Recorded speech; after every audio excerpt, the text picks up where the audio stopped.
I walked into my childhood bedroom and found nothing but carpet stains where my bed used to be.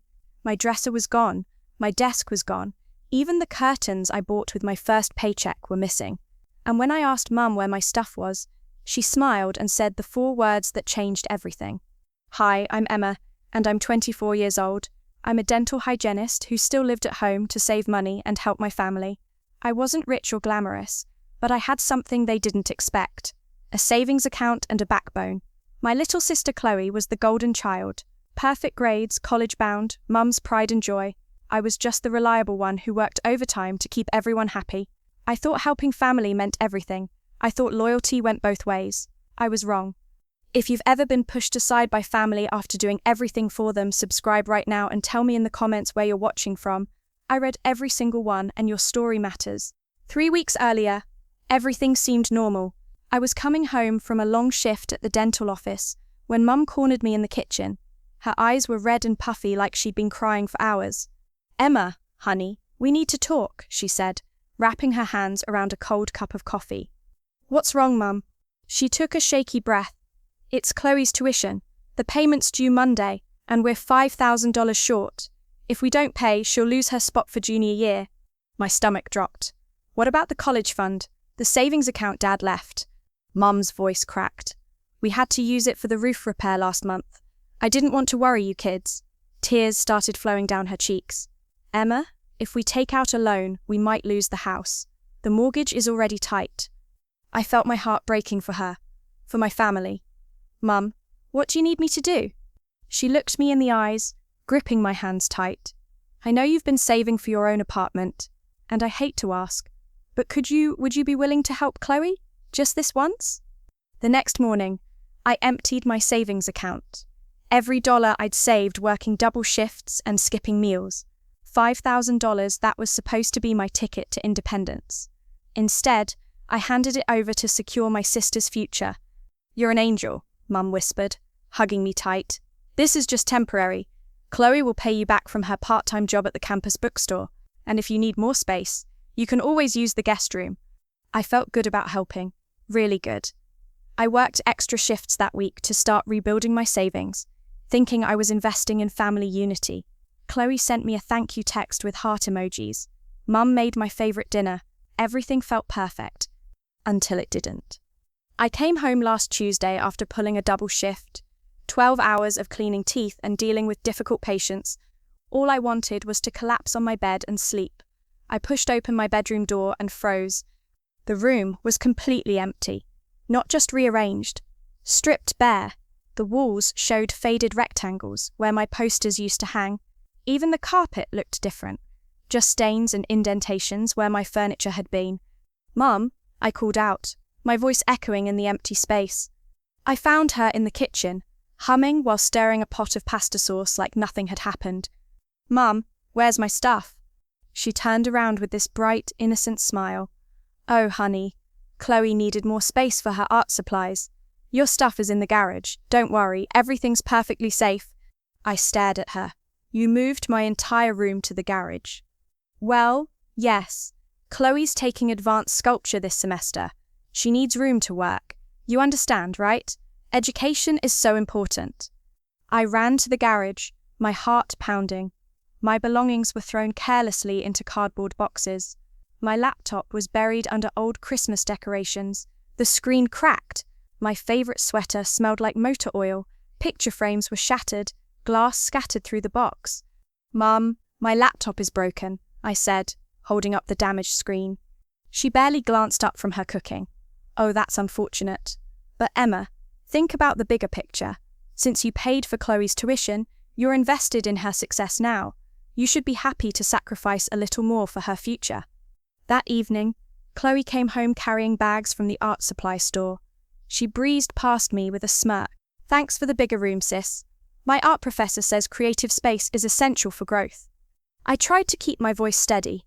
Chloe, when do you think you'll be able to start paying me back for tuition? Before she could answer, Mum interrupted. Emma, don't be selfish. Education is an investment. You'll get your money back when Chloe becomes a famous artist. Chloe giggled. Exactly. Besides, you're still living at home rent-free. You're basically getting paid to help family. The next weekend brought our annual family barbecue.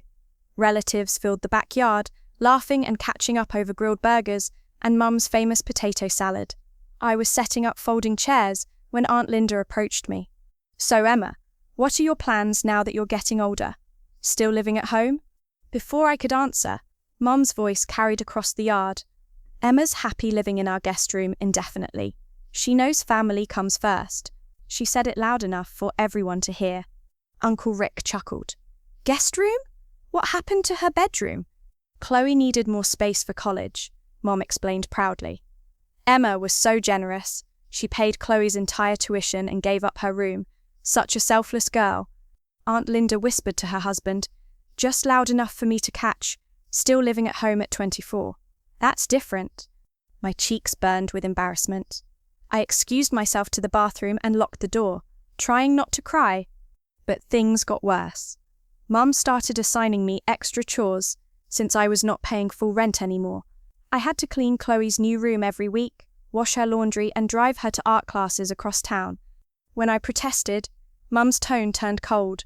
"After what we've done for you, providing a roof over your head, this is the least you can do. Other parents would charge their adult children market rate rent." Each betrayal stung, but something inside me was changing. I started taking photos of my damaged belongings. I kept screenshots of my bank transfer to the college. Late at night in the guest room, I researched apartment listings and rental requirements. What they didn't know was that I'd been documenting everything, every conversation, every broken promise, every dollar I'd spent keeping this family afloat. While organizing my damaged belongings, I found old bank statements stuffed in a shoebox. I spread them across the guest room floor and started adding. Over the past 3 years, I'd contributed over $15,000 to household expenses. Groceries, utility bills, car repairs, medical costs. I wasn't just the daughter who lived at home, I was the primary breadwinner.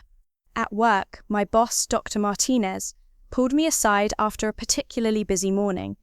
"Emma, I've been watching your work, and I'm impressed. How would you feel about a promotion?" My heart skipped. What kind of promotion? "We're opening a new branch across town. I need someone reliable to help manage it. The position comes with a significant raise and relocation assistance." I tried to keep my voice steady. "How significant?" $75,000 a year, plus full benefits and a $10,000 signing bonus. That afternoon, I called my coworker Jasmine during my lunch break. She'd escaped her own toxic family situation 2 years earlier. "Girl, you're not their piggy bank," she said bluntly. "You're a grown woman with your own dreams. Your family trained you to think you're lucky to have them. But look around, you're the only one working, paying bills, and getting treated like trash." Jasmine offered to co-sign a lease with me. "I've got your back. Real family supports each other. They don't use each other." I accepted the promotion that same day, but I didn't tell my family. Instead, I quietly started moving my most important belongings to Jasmine's house. I opened a new bank account at a different branch and changed my direct deposit. Meanwhile, Mum and Chloe grew bolder in their demands. At dinner one night, Mum casually mentioned that Chloe needed money for a spring break trip to Europe. "It's educational," Mum explained. "She'll be studying art history in person. Emma, you could contribute maybe $2,000? Think of it as expanding your investment." Chloe nodded enthusiastically. "Plus, I need new art supplies for next semester. The good brushes are expensive, but they'll help me create better work." They assumed I would just hand over more money. They'd gotten comfortable using me as their personal ATM, but I was busy securing an apartment near my new job and planning my exit strategy. One evening, I overheard Mum on the phone with Aunt Linda in the kitchen. I was in the hallway, invisible as usual. "Emma will never leave," Mum was saying. "She's too dependent on us, and honestly, we need her income. It's perfect, we get a live-in maid who pays us." The final straw came the following weekend. Chloe threw a party in her new room while Mum was out shopping. Music pounded through the walls, and I could hear laughter and breaking glass. When I went to check on things, I found one of her drunk friends using my childhood jewelry box as a footstool. "Hey, be careful with that," I said, trying to rescue the delicate wooden box my grandmother had given me. The friend laughed. "Relax, it's just junk from the garage." When I confronted Chloe later, she shrugged. It's just old junk, Emma. Besides, you owe me for helping with my tuition. Consider the party my way of saying thank you. That night, I made my decision. The next morning, I called a family meeting. We need to discuss Chloe's future expenses, I announced. Mum and Chloe gathered in the living room, probably expecting me to open my wallet again. Instead, I pulled out a thick folder and placed it on the coffee table. Before we talk about more money, let's review what I've already contributed. I spread out bank statements, receipts, and screenshots. $5,000 for tuition, $15,000 in household expenses over 3 years, plus free labor as a maid and chauffeur, and replacement costs for my damaged belongings. Mum tried to wave me off. Emma, we're family. We don't keep score. I looked her in the eye. You're right, Mum. Family doesn't keep score, but business partners do. I slid a handwritten invoice across the table. Total amount owed, $20,000 plus damages to personal property. Chloe laughed nervously. You can't be serious. You gave me that money. I lent you money. There's a difference. Check your tuition account. The payment shows my name as the payer, not a gift. Then I pulled out my phone and pressed play. Mum's voice filled the room. Emma will never leave. She's too dependent on us, and honestly, we need her income. It's perfect. We get a live-in maid who pays us.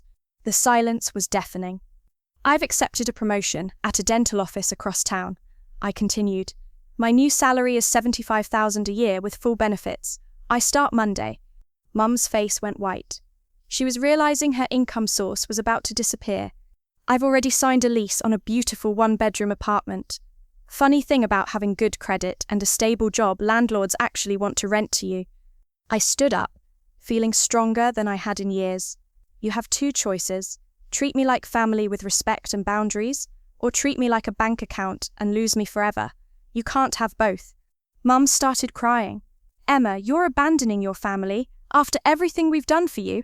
Chloe's voice turned sharp. You're just jealous of my success. You can't stand that I'm going somewhere in life. Neither of them apologized. Neither took responsibility. I'm moving out this weekend, I said calmly. Chloe, you can keep the room. You'll need space to figure out how to pay your own bills. Mum, you can find a new maid service. Moving day was the best day I'd had in years.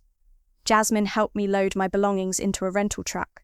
For the first time since I could remember, my things were treated with respect and care. My new apartment was small, but perfect. Clean, white walls I could decorate however I wanted. A kitchen where I could cook my own meals. A bedroom where my belongings stayed exactly where I put them. My new job was everything I'd hoped for. My coworker appreciated my skills and experience. I was saving money for the first time without family members draining my account before I could even see it. Mum called weekly at first, cycling through anger and guilt. How could you abandon your family like this? Then later, we miss you, honey. When are you coming home?